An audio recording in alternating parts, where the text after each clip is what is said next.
Welcome to Nightfall Sleep Radio.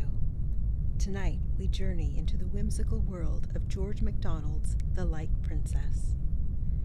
First published in 1864, this enchanting fairy tale tells the story of a princess cursed to lose her gravity, both physical and emotional, by her spiteful aunt. As she floats through life, unable to cry or take anything seriously, the tale unfolds with themes of love, sacrifice, and the journey to emotional depth. MacDonald, a Scottish author and Christian minister, was a pioneer in fantasy literature and influenced writers like C.S. Lewis and J.R.R. Tolkien. So settle in, take a deep breath, and let the gentle prose guide you into a restful slumber.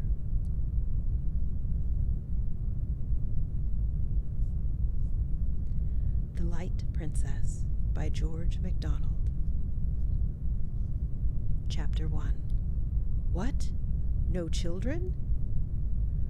Once upon a time, so long ago that I have quite forgotten the date, there lived a king and queen who had no children.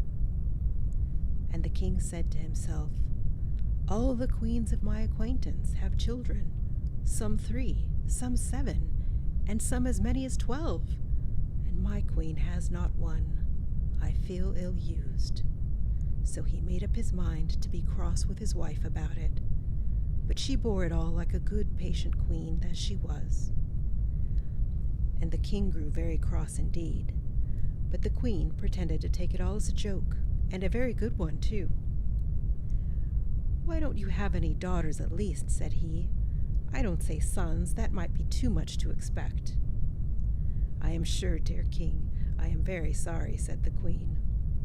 "So you ought to be," retorted the king. "You are not going to make a virtue of that, surely." But he was not an ill-tempered king, and in any matter of less moment would not have let the queen have her own way with all his heart. This, however, was an affair of the state. The queen smiled. "You must have patience with a lady, you know, dear king," said she. She was indeed a very nice queen, and heartily sorry that she could not oblige the king immediately. 2. Won't I just? The king tried to have patience, but he succeeded very badly. It was more than he deserved, therefore, when at last the queen gave him a daughter, as lovely a little princess as ever cried. The day drew near when the infant must be christened. The king wrote all the invitations with his own hand. Of course, somebody was forgotten. Now, it does not generally matter if somebody is forgotten, only you must mind who.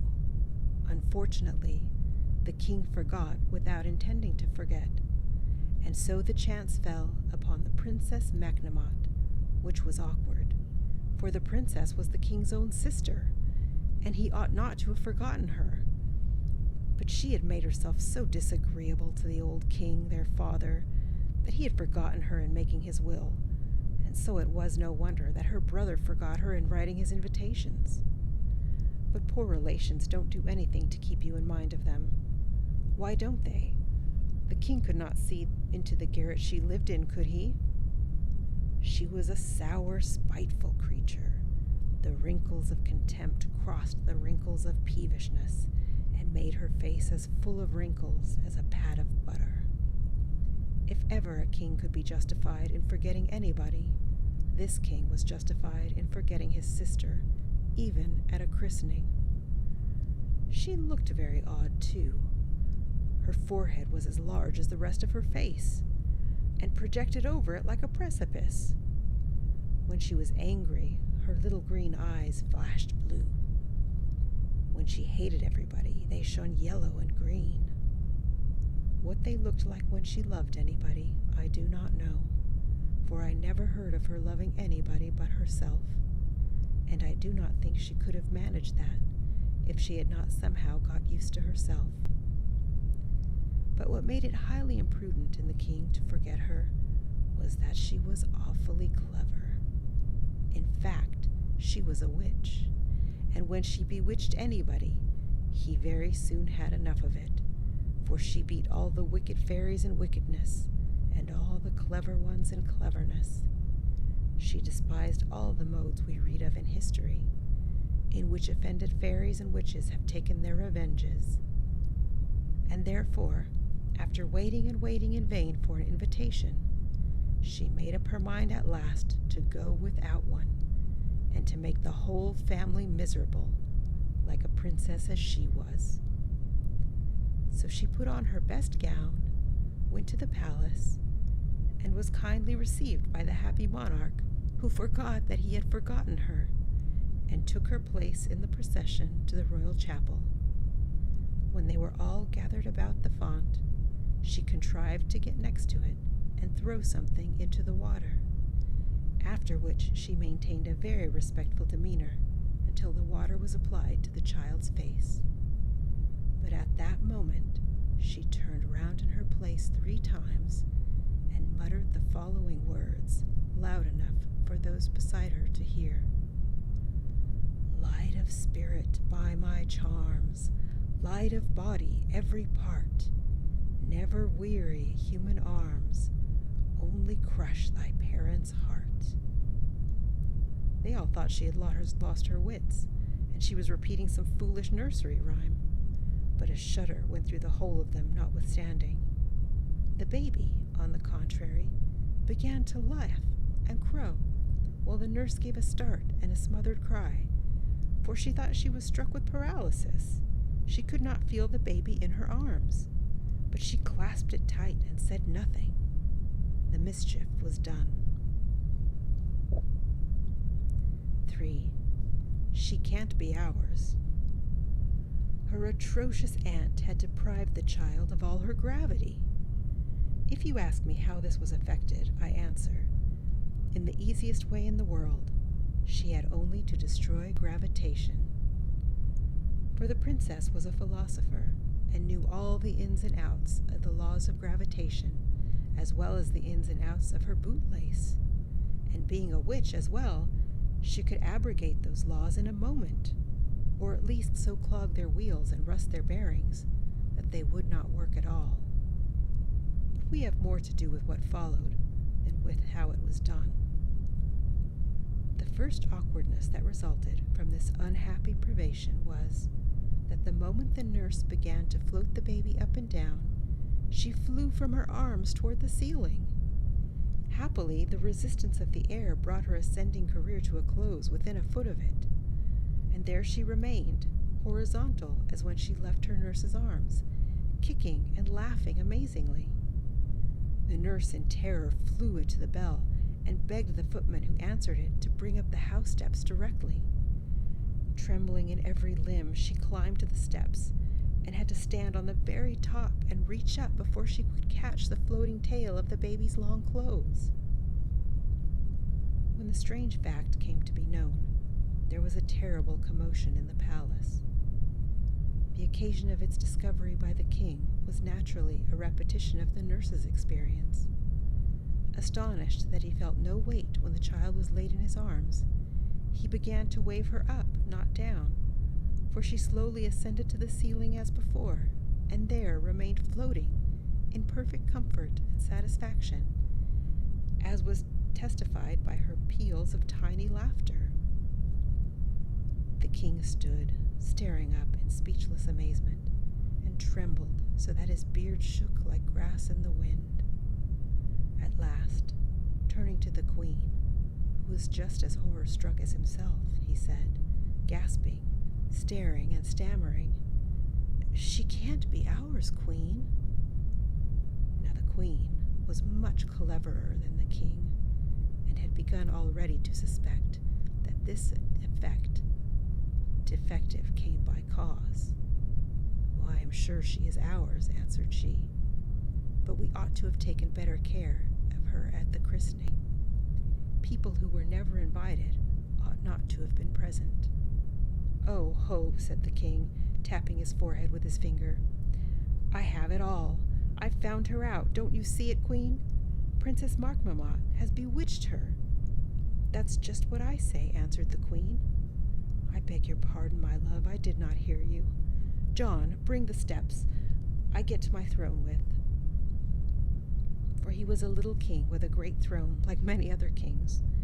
The throne steps were brought and set upon the dining table, and John got up on top of them. But he could not reach the little princess, who lay like a baby laughter in the air, exploding continuously. "Take the tongs, John," said his majesty, and getting up on the table, he handed them to him. John could reach the baby now, and the little princess was handed down by the tongs. 4. Where is she? One fine summer day, a month after these first adventures, during which time she had been carefully watched, the princess was lying on the bed in the queen's own chamber, fast asleep. One of the windows was open, for it was noon, and the day was so sultry that the little girl was wrapped in nothing less ethereal than slumber itself. The queen came into the room, and not observing that the baby was on the bed, opened another window. A frolicsome fairy wind, which had been watching for a chance of mischief, rushed in at the one window, and taking its way over the bed where the child was laying, caught her up, and rolling and floating her along like a piece of flue or a dandelion seed, carried her with it through the opposite window and away. The queen went downstairs, quite ignorant of the loss she had herself occasioned.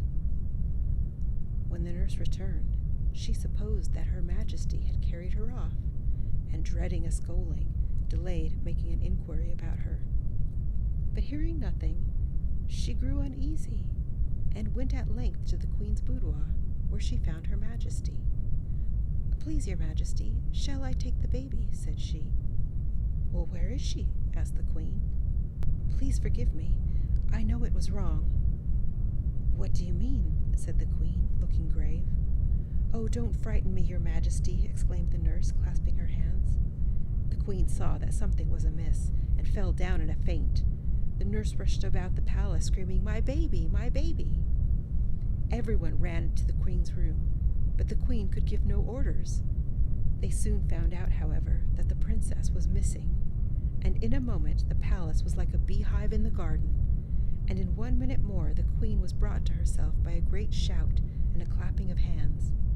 They had found the little princess fast asleep under a rose bush, to which the elvish little wind puff had carried her, finishing its mischief by shaking a shower of red rose leaves all around the little white sleeper.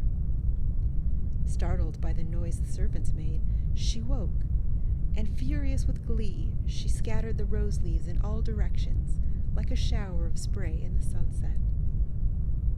She was watched more carefully after this, no doubt, yet it would be endless to relate all the odd incidents resulting from this peculiarity of the young princess. But there never was a baby in the house, not to say a palace, that kept the household in such constant good humor, at least below stairs. If it was not easy for her nurses to hold her, at least she made neither their arms nor their hearts ache, and she was so nice to play ball with. There was positively no danger of letting her fall. They might throw her down, or knock her down, or push her down, but they couldn't let her down. It is true, they might let her fly into the fire or the coal hole or through the window, but none of those accidents had happened as yet. If you heard peals of laughter resounding from some unknown region, you might be sure enough of the cause. Going down into the kitchen or the room, you would find Jane and Thomas, and Robert and Susan, all in sum, playing at ball with the little princess. She was the ball herself, and did not enjoy it less for that. Away she went, flying from one to another, screeching with laughter, and the servants loved the ball itself better than the game. But they had to take some care in how they threw her, for if she received an upward direction, she would never come down again without being fetched. 5. What is to be done? Above stairs, it was different. One day, for instance, after breakfast, the king went into his counting house and counted out his money. The operation gave him no pleasure. "To think," said he to himself, "that every one of these gold sovereigns weighs 1/4 of an ounce, and my real life flesh and blood princess weighs nothing at all." and he hated his gold sovereigns, as they lay with a broad smile of self-satisfaction all over their yellow faces.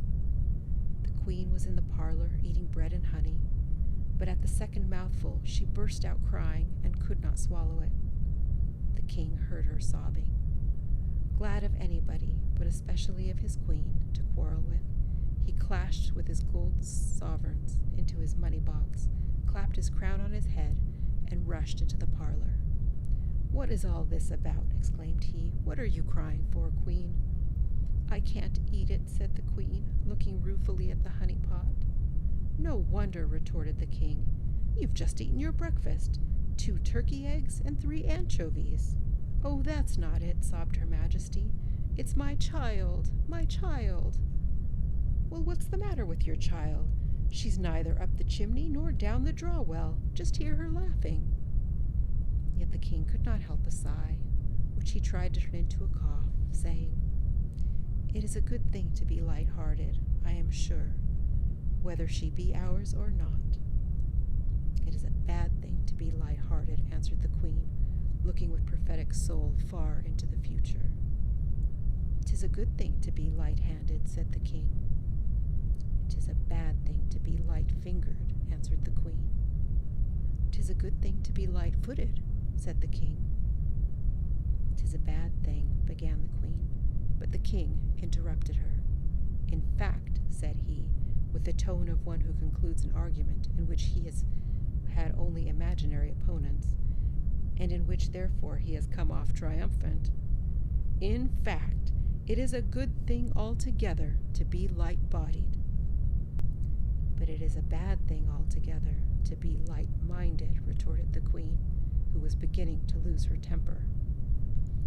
This last answer quite discomforted His Majesty, who turned on his heel and betook himself to his counting-house again. But he was not halfway towards it when the voice of his queen overtook him. "And it's a bad thing to be light-haired," screamed she, determined to have the last words, now that her spirit was roused. The queen's hair was black as night, and the king's had been, and his daughter's was, golden as the morning. But it was not this reflection on this hair that arrested him. It was the double use of the word light, for the king hated all witticisms, and punning especially, and besides, he could not tell whether the queen meant light-haired or light-aired, for why might she not aspirate her vowels when she exasperated herself? He turned upon his other heel and rejoined her. She looked angry still, because she knew that she was guilty, or what was much the same, knew that he thought so. "My dear queen," said he, "duplicity of any sort is exceedingly objectionable between married people of any rank, not to say kings and queens, and the most objectionable form of duplicity can assume is that of punning." "There," said the queen, "I never made a jest, but I broke it in the making. I am the most unfortunate woman in the world." She looked so rueful that the king took her in his arms, and they sat down to consult. "Can you bear this?" said the king. "No, I can't," said the queen. "Well, what's to be done?" said the king. "I'm sure I don't know," said the queen. "But might you not try an apology?" "To my older sister, I suppose you mean," said the king. "Yes," said the queen. "Well, I don't mind," said the king. So he went the next morning to the house of the princess, and, making a very humble apology, begged her to undo the spell. But the princess declared, with a grave face, that she knew nothing at all about it. Her eyes, however, shone pink, which was a sign that she was happy. She advised the king and queen to have patience and to mend their ways. The king returned disconsolate, and the queen tried to comfort him. "We will wait till she is older. She may then be able to suggest something herself. She will know at least how she feels and explain things to us." "But what if she should marry?" exclaimed the king, in sudden consternation at the idea. "Well, what of that?" rejoined the queen. "Just think, if she were to have children, In the course of 100 years, the air might be as full of floating children as of gossamers in autumn." "Well, that is no business of ours," replied the queen. "Besides, by that time they will have learned to take care of themselves." A sigh was the king's only answer. He would have consulted the court physicians, but he was afraid they would try experiments upon her. 6. She laughs too much. Meantime, notwithstanding awkward occurrences and griefs that she brought upon her parents, the little princess laughed and grew, not fat, but plump and tall. She reached the age of 17 without having fallen into any worse scrape than a chimney, by rescuing her from which a little bird-nesting urchin got fame and a black face. Nor, thoughtless as she was, had she committed anything worse than laughter at everybody and everything that came her way. When she was told, for the sake of experiment, that General Clanrefort was cut to pieces with all his troops, she laughed. And when she heard that the enemy was on his way to besiege her papa's capital, she laughed hugely. And when she was told that the city would certainly be abandoned to the mercy of the enemy soldiery, why, she laughed immoderately. She never could be brought to see the serious side of anything. And when her mother cried, she said, "What queer faces Mamma makes! She squeezes water out of her cheeks. Funny Mamma!" And when her papa stormed at her, she laughed and danced around and round him, clapping her hands, crying, "Do it again, Papa, do it again. It's such fun. Dear funny Papa." And if he tried to catch her, she glided from him in an instant, not in the least afraid of him, but thinking it part of a game not to be caught. With one push of her foot, she would be floating in the air above his head, or she would go dancing backwards and forwards and sideways like a great butterfly. It happened several times, when her father and mother were holding a consultation about her in private, that they were interrupted by vainly repressed outbursts of laughter above their heads, and looking up with indignation, saw her floating at full length in the air above them, whence she regarded them with the utmost comical appreciation of the position. One day, an awkward accident happened. The princess had come out upon the lawn with one of her attendants, who held her by the hand. Spying her father at the other side of the lawn, she snatched her hand from the maid's and sped across to him.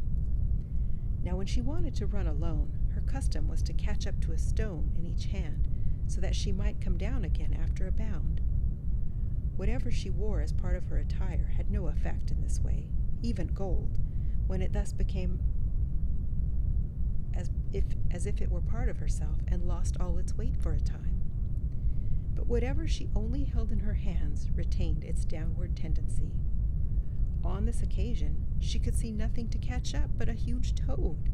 It was walking across the lawn as if it had 100 years to do it.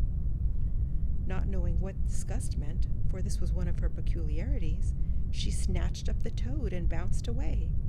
She had almost reached her father, and he was holding out her arms to receive her and take from her lips the kiss which hovered on them like a butterfly on a rosebud, when a puff of wind blew her aside into the arms of a young page who had just been receiving a message from His Majesty. Now it was no great peculiarity in the princess that once she got going, it always cost her time and trouble to check herself. On this occasion there was no time. She must kiss, and she kissed the page. She did not mind it much, for she had no shyness in her composition, and she knew besides that she could not help it, so she only laughed, like a musical box. The poor page feared the worst, for the princess, trying to correct the unfortunate tendency of the kiss, put out her hands to keep it off the page, so that along with the kiss he received on the other cheek a slap with a huge black toad, which she poked right into his eye. He tried to laugh too, but the attempt resulted in such an odd contortion of countenance as showed there was no danger of his pluming himself on the kiss.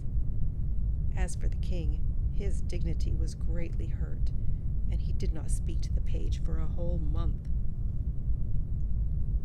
I may here remark that it was very amusing to see her run, if her mode of progression could properly have been called running. For first she would make a bound, then having alighted, she would run a few steps and make another bound. Sometimes she would fancy that she reached the ground before she actually had, and her feet would go backwards and forwards, running upon nothing at all, like those of a chicken on its back, and she would laugh like the very spirit of fun. Only in her laugh there was something missing, and what it was I find myself unable to describe. I think it was a certain tone, depending upon the possibility of sorrow. Morbidezza, perhaps. She never smiled. 7. Try metaphysics. After a long avoidance of the painful subject, the king and queen resolved to hold a council of 3 upon it, and so they sent for the princess. In she came, sliding and flitting and gliding from one piece of furniture to another, and put herself at last in an armchair, in a seating posture. Whether she could be said to sit, seeing as she received no support from the seat of the chair, I do not pretend to determine.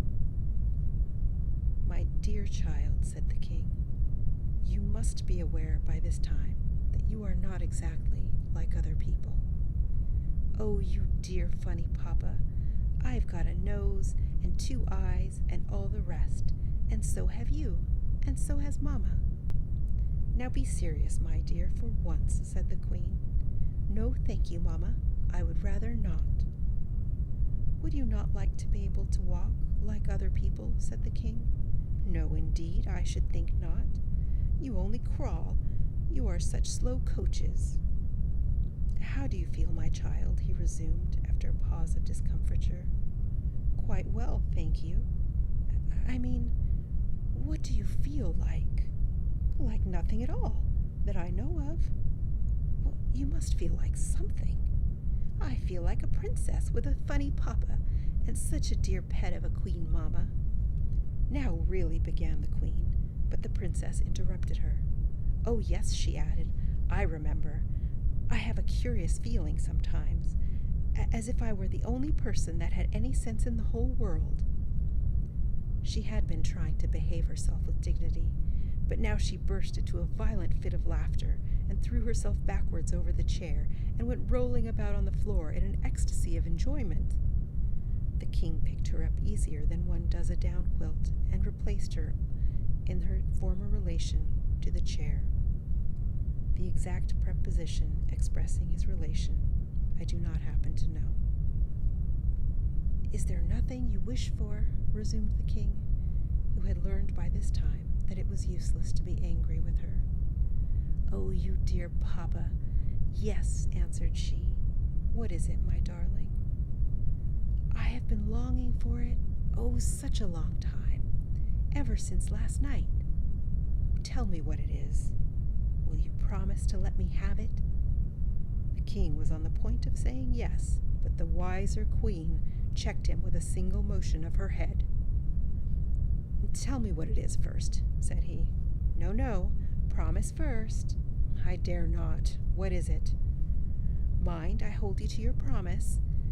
It is to be tied to the end of a string, a very long string indeed, and to be flown like a kite. Oh, such fun! I could rain water rose, and hail sugar plums, and snow whipped cream," and, in a fit of laughter checking her, she would have been off again over the floor had not the king started up and caught her just in time. Seeing nothing but talk could be got out of her, he rang the bell and sent her away with 2 of her ladies-in-waiting. "Now, Queen," he said, turning to Her Majesty, "what is to be done?" "There is but one thing left," answered she. "Let us consult the College of Metaphysicians." "Bravo!" cried the king. "We will." Now at the head of this college were 2 very wise Chinese philosophers by the name of Humdum and Kopikek. For them the king sent, and straightway they came. In a long speech he communicated to them what they knew very well already, as who did not, namely the peculiar condition of his daughter, in relation to the globe on which she dwelt, and he requested them to consult together as to what might be the cause and the probable cure of her infirmity. The king laid stress upon that word, but failed to discover his own pun. The queen laughed, but the scientist heard with humility and returned in silence. The consultation consisted chiefly in propounding and supporting, for the 1000th time, each of his favorite theories. For the condition of the princess afforded delightful scope for the discussion of every question arising from the division of thought, in fact, of all of the metaphysics of the Chinese Empire. But it is only justice to say that they did not altogether neglect the discussion of the practical question of what was to be done. One was a materialist, and the other was a spiritualist. The former was slow and sententious. The latter was quick and flighty. The latter had generally the first word, and the former the last. "I reassert my former assertion," began one with a plunge. "There is not a fault in the princess, body or soul. Only they are wrongly put together. Listen to me now, and I will tell you in brief what I think. Don't speak, don't answer me. I won't hear you till I am done. At that decisive moment, when souls seek their appointed habitations, two eager souls met, struck, rebounded, lost their way, and arrived each at the wrong place. The soul of the princess was one of those, and she went far astray. She does not belong by rights to this world at all, but to some other planet, probably Mercury. Her proclivity to her true sphere destroys all the natural influence which this orb would otherwise possess over her corporeal frame. She cares for nothing here. There is no relation between her and this world. She must therefore be taught, by the sternest compulsion, to take an interest in the earth as the earth. She must study every department of its history, its animal history, its vegetable history, mineral history, social history, moral history, political history, scientific history, literary history, musical history, artistical history, and above all, its metaphysical history. She must begin with the Chinese dynasty and end with Japan. But first of all, she must study geology, and especially the history of the extinct races of animals, their natures, their habits, their loves, their hates, their revenges. She must— "Oh, hold," roared the other scientist. "It is certainly my turn now.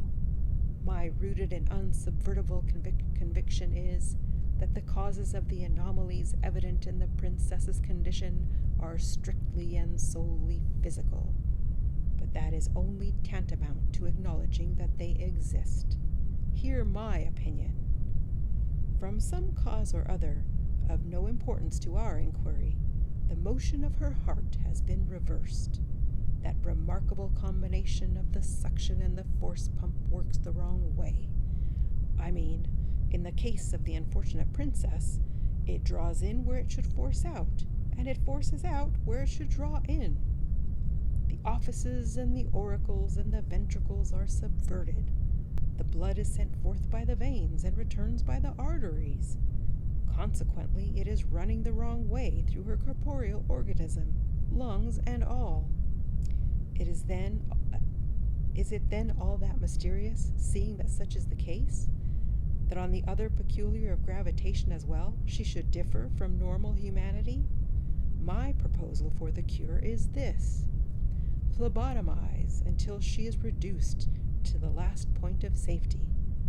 Let it be effected, if necessary, in a warm bath, and when she is reduced to a state of perfect asphyxie, apply a ligature to the left ankle, drawing it as tight as the bone will bear. Apply at the same moment another of equal tension around the right wrist. By means of plates constructed for the purpose, place the other foot and hand under the receivers of 2 air pumps. Exhaust the receivers, exhibit a pint of French brandy, and await the result. "Huh, which would presently arrive in the form of death," said his mate. "If it should, she would die in doing our duty," retorted the other. But their majesties had too much tenderness for their volatile offspring to subject her to either of the schemes of the equally unscrupulous philosophers. Indeed, the most complete knowledge of the laws of nature would have been unserviceable in her case, for it was impossible to classify her. She was a fifth imponderable body, sharing all the other properties of the ponderable. 8. Try a drop of water. Perhaps the best thing for the princess would have been to fall in love. But how a princess with no gravity could fall into anything is a difficulty, perhaps the difficulty. As for her own feelings on the subject, she did not even know that there was such a beehive of honey and stings to be fallen into. But now I come to mention another curious fact about her. The palace was built on the shores of the loveliest lake in the world, and the princess loved this lake more than her mother or father. The root of this preference, no doubt, although the princess did not recognize it as such, was that the moment she got into it, she recovered the natural right of which she had been so wickedly deprived, namely, gravity. Whether this was owing to the fact that water had been employed as the means of conveying the injury, I do not know. But it is certain that she could swim and dive like a duck, and that her old nurse said that she was. The manner in which this alleviation of her misfortune was discovered was as follows. One summer evening, during the carnival of the country, she had been taken upon the lake by the king and queen in the royal barge. They were accompanied by many of the courtiers in a fleet of little boats. In the middle of the lake, she wanted to get into the Lord Chancellor's barge, for his daughter, who was a great favorite with her, was in it with her father. Now, though the old king rarely condescended to make light of his misfortune, he happened on this occasion to be in a particularly good humor. As the barges approached each other, he caught up the princess to throw her into the chancellor's barge. He lost his balance, however, and dropping into the bottom of the barge, lost his hold on his daughter, not, however, before imparting to her the downward tendency of his own person, though in a somewhat different direction. For as the king fell into the boat, she fell into the water. With a burst of delighted laughter, she disappeared into the lake. A cry of horror ascended from the boats. They had never seen the princess go down before. Half the men were under water in a moment, but they had all, one after another, come up to the surface again for breath, when tinkle, tinkle, babble, and gush came the princess's laugh over the water from far away, and there she was, swimming like a swan. Nor would she come out for the king or the queen, chancellor or daughter. She was perfectly obstinate. At the same time, she seemed more sedate than usual. Perhaps that was because a great pleasure spoils laughing. At all events, after this, the passion of her life was to get into the water, and she was always better behaved and more beautiful the more she had of it. Summer and winter was quite the same, only she could not stay so long in the water when they had to break the ice to let her in. Any day, from morning till evening in summer, she might be descried, a streak of white in the blue water, lying as still as the shadow of a cloud, or shooting along like a dolphin, disappearing and coming up again far off, just where one did not expect her. She would have been in the lake at night, too, if she could have had her way, for the balcony of her window overhung a deep pool, and through a shallow, reedy passage she could have swum out into the wide, wet water, and no one would have been the wiser. Indeed, when she happened to wake in the moonlight, she could hardly resist the temptation. But there was the sad difficulty of getting into it. She had as great a dread of the air as some children have of water, for the slightest gust of wind would have blown her away, and a gust might arise at the stillest moment.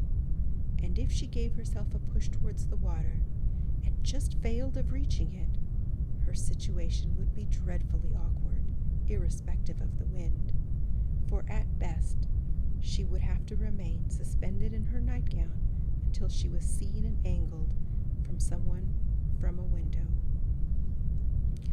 Oh, if I had my gravity, thought she, contemplating the water, I would flash off this balcony like a long white seabird, headlong into the darling wetness.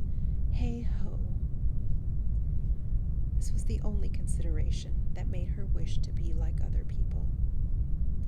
Another reason for her being fond of the water was that in it alone she enjoyed any freedom, for she could not walk out without a cortege consisting of part of a troop of light horse for fear of the liberties which the wind might take with her.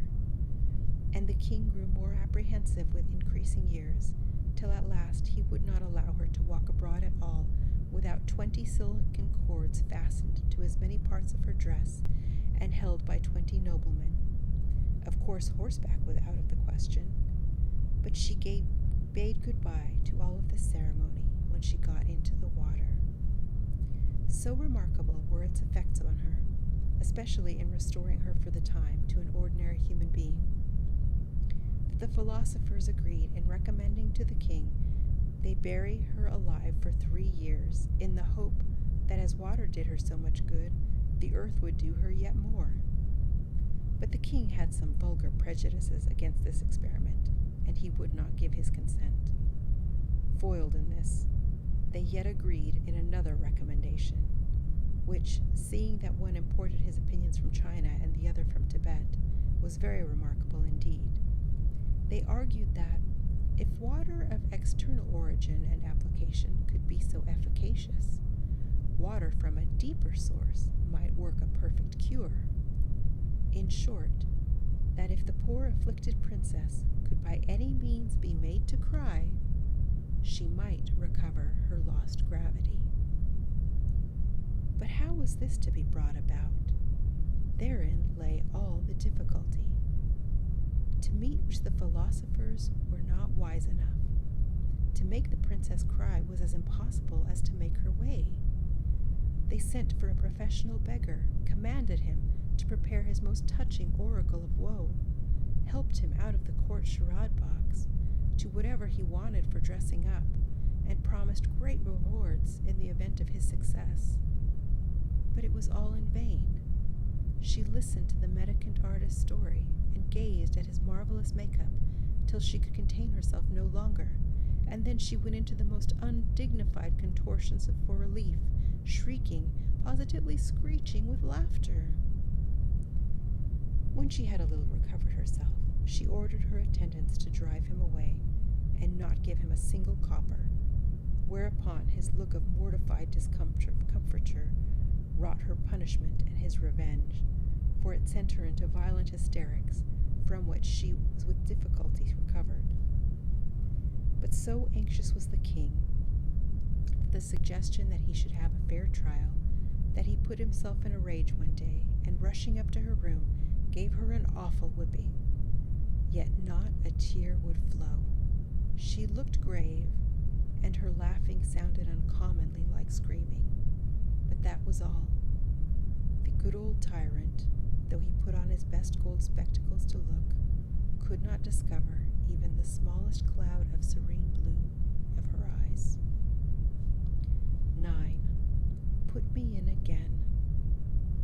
It must have been about this time that the son of a king who lived 1,000 miles away set out to look for the daughter of a queen. He traveled far and wide, but as sure as he found a princess, he found some fault in her. Of course, he could not marry a mere woman, however beautiful, and there was no princess to be found worthy of him. Whether the prince was so near perfection that he had a right to demand perfection himself, I cannot pretend to say. All I know is that he was a fine, handsome, brave, generous, well-bred, and well-behaved youth, as all princes are.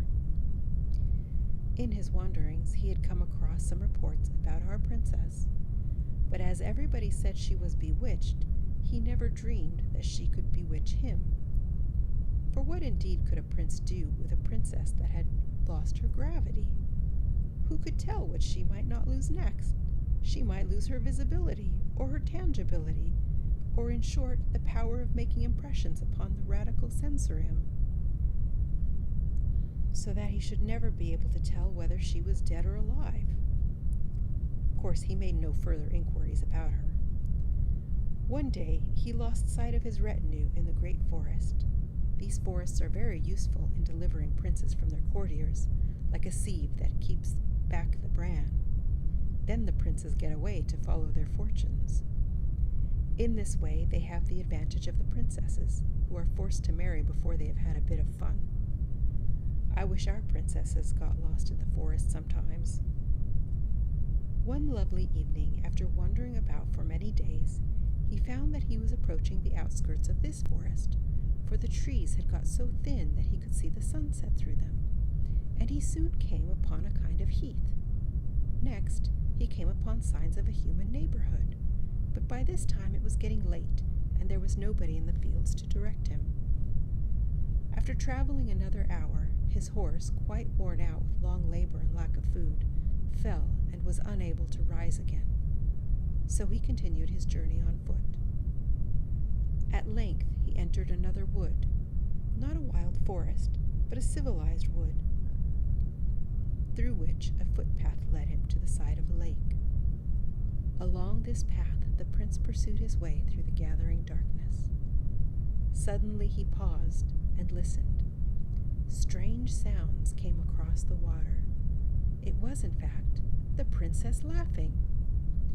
Now there was something odd in her laugh, as I have already hinted, for the hatching of a real hearty laugh requires the incubation of gravity, and perhaps this was how the prince mistook the laughter for screaming. Looking over the lake, he saw something white in the water, and in an instant he had torn off his tunic, kicked off his sandals, and plunged in. He soon reached the white object and found that it was a woman. There was not light enough to show that she was a princess, but quite enough to show that she was a lady, for it does not want much light to see that. Now I cannot tell how it came about, whether she pretended to be drowning, or whether he frightened her, or caught her so as to embarrass her, but certainly he brought her to shore in a fashion ignominious to a swimmer, and more nearly drowned than she had ever expected to be, for the water had gotten into her throat as often as she had tried to speak. At the place to which he bore her, the bank was only a foot or two above the water, so he gave her a strong lift out of the water to lay her on the bank. But her gravitation ceasing the moment she left the water, away she went up into the air, scolding and screaming. "Oh, you naughty, naughty man," she cried. No one had ever succeeded in putting her into a passion before. When the prince saw her ascend, he thought he must have been bewitched, and have mistaken a great swan for a lady. But the princess caught hold of the topmost cone of a lofty fir. This came off, but she caught another, and in fact stopped herself by gathering cones, dropping them as the stalks gave way. The prince, meantime, stood in the water staring, and forgetting to get out. But the princess disappearing, he scrambled on shore, and went in the direction of the tree, and there he found her climbing down one of the branches toward the stem. But in the darkness of the wood, the prince continued in some bewilderment as to what the phenomenon could be, until, reaching the ground and seeing him standing there, she caught hold of him and said, "Oh, I'll tell Papa." "Oh, no, you won't," returned the prince. "Yes, I will," she persisted. "What business have you to pull me down out of my water and throw me in the bottom of the air? I never did you any harm." "Pardon me? I did not mean to hurt you." "I don't believe you have any brains, and that is a worse loss than your wretched gravity. I pity you." The prince now saw that he had come upon the bewitched princess, and he had already offended her. But before he could think what to say next, she burst out angrily, giving a stamp of her foot that would have put her aloft again, but for the hold she had on his arm. "Put me up directly." "Put you up where, beauty?" asked the prince. He had fallen in love with her already, for her anger had made her more charming than anyone else he ever beheld, and, as far as he could see, which certainly was not far, she had not a single fault about her, except, of course, that she had not any gravity. No prince, however, would judge a princess by weight. The loveliness of her foot he could hardly estimate by the depth of the impression it could make in the mud. "Put you up where, you beauty?" asked the prince. "In the water, you stupid," answered the princess. "Well, come then," said the prince. The condition of her dress, increasing her usual difficulty in walking, compelled her to cling to him, and he could hardly persuade himself that he was not in a delightful dream, notwithstanding the torrent of musical abuse with which she overwhelmed him. The prince, being in no hurry, came upon the lake at quite another part, where the bank was 25 feet higher at least, and when they had reached the edge, he turned toward the princess and said, "How am I to put you in?" "That is your business," she answered quite snappishly. "You took me out, put me back in again." "Very well," said the prince, and catching her up in his arms, he sprang with her from the rock.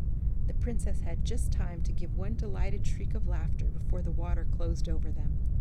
When they came to the surface, she found that for a moment or two she could not even laugh, for she had gone down with such a rush that it was with difficulty she recovered her breath.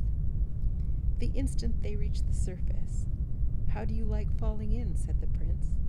After some effort, the princess panted out, "Is that what you call falling in?" "Yes," answered the prince. "I should think it a very tolerable specimen." "It seemed like me going up," rejoined she. "My feeling was certainly one of elevation too," the prince conceded. The princess did not appear to understand him, for she retorted his question. "How do you like falling in?" said the princess. "Beyond everything," answered he, "for I have fallen in with the only perfect creature I ever saw." "No more of that, I am tired of it," said the princess. Perhaps she shared her father's aversion to punning. "Don't you like falling in, then?" said the prince. "It is the most delightful fun I ever had in my life," answered she. "I never fell before. I wish I could learn. To think I am the only person in my father's kingdom that can't fall." Here the poor princess looked sad. "I shall be most happy to fall in with you any time you like," said the prince devotedly. "Thank you. I don't know. Perhaps it would not be proper. But I don't care. At all events, we have fallen in. Let us have a swim together." "With all my heart," responded the prince. And away they went, swimming and diving and floating, until at last they heard cries along the shore and saw lights dancing in all directions. It was now quite late, and there was no moon. "I must go home," said the princess. "I am very sorry, for this is delightful." "So am I," returned the prince. "But I am glad I haven't a home to go home to. At least, I don't know exactly where it is." "I wish I hadn't one either," rejoined the princess. "It is so stupid. I have a great mind," she continued, "to play them all a trick. Why couldn't they leave me alone? Why won't they trust me in the lake for a single night? You see where that green light is burning? That is the window of my room. Now if you would just swim there with me very quietly, and when we are all but under the balcony, give me such a push, as you call it, as you did a little while ago, I should be able to catch hold of the balcony and get in the window, and then they may look for me till tomorrow morning." "With more obedience than pleasure," said the prince gallantly, and away they swam very gently. "Will you be in the lake tomorrow night?" the prince ventured to ask. "To be sure I will." "I don't think so. Perhaps," was the princess's somewhat strange answer. But the prince was intelligent enough not to press her further, and merely whispered as he gave her a parting lift, "Don't tell." The only answer the princess returned was a roguish look. She was already a yard above his head. The look seemed to say, "Never fear, it is too good fun to spoil that way." So perfectly like other people had she been in the water, that even yet the prince could scarcely believe his eyes when he saw her ascend slowly, grasp the balcony, and disappear through the window. He turned, almost expecting to see her still by his side, but he was alone in the water. So he swam away quietly and watched the lights roving about the shore for hours after the princess was safe in her chamber. As soon as they disappeared, he landed in search of his tunic and sword, and after some trouble found them again. Then he made the best of his way around the lake to the other side. There the wood was wilder, and the shore steeper, rising more immediately toward the mountains which surrounded the lake on all sides, and kept sending it messages of silvery streams from morning to night and all night long. He soon found a spot where he could see the green light in the princess's room, and where, even in the broad daylight, he would be in no danger of being discovered from the opposite shore. It was a sort of cave in the rock, where he provided himself a bed with withered leaves, and lay down too tired for hunger to keep him awake. All night long he dreamed that he was swimming with the princess. 10. Look at the moon. Early the next morning, the prince set out to look for something to eat, which he soon found at a forester's hut, where for many following days he was supplied with all that a brave prince would consider necessary. And having plenty to keep him alive for the present, he would not think of wants not yet in existence. Whenever care intruded, this prince always bowed him out in the most princely manner. When he returned from his breakfast to his watch cave, he saw the princess already floating about in the lake, attended by the king and queen whom he knew by their crowns, and a great company in lovely little boats, with canopies of all the colors of the rainbow, and flags and streamers of a great many more. It was a very bright day, and soon the prince, burned up with the heat, began to long for the cold water and the cool princess. But he had to endure until twilight, for the boats had provisions on board, and it was not until the sun went down that the gay party began to vanish. Boat after boat drew away to the shore, following that of the king and queen, until only one, apparently the princess's own boat, remained. But she did not want to go home even yet, and the prince thought he saw her order the boat to shore without her. At all events, it rowed away, and now, of all the radiant company, only one white speck remained. The prince began to sing, and this is what he sung. Lady fair, swan white, lift thine eyes, banish night, by the might of thine eyes. Snowy arms, oars of snow, o'er her hither, plashing low, soft and slow, o'er her hither, stream behind her, o'er the lake, radiant whiteness, in her wake, following for her sake, radiant whiteness. Cling about her, waters blue, part not from her, but renew, cold and true, kisses round her. Lap me round, water sad, that have left her, make me glad, for ye had kissed her,